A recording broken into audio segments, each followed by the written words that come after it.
This is how I make easy crispy golden potatoes. Let me show you.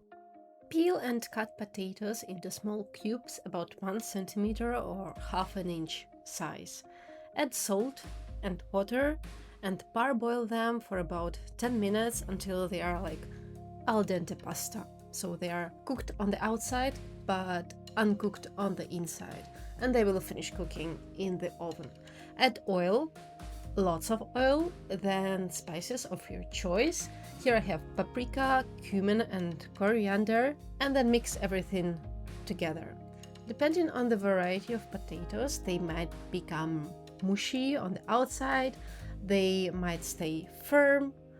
Anyways, it will be delicious. Transfer the potatoes onto a baking tray and mix again if needed, and then add more oil.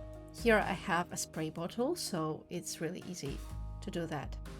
Then put the potatoes in the oven at 200 degrees Celsius or 400 Fahrenheit, convection mode for about 15 to 20 minutes until they turn golden and crispy.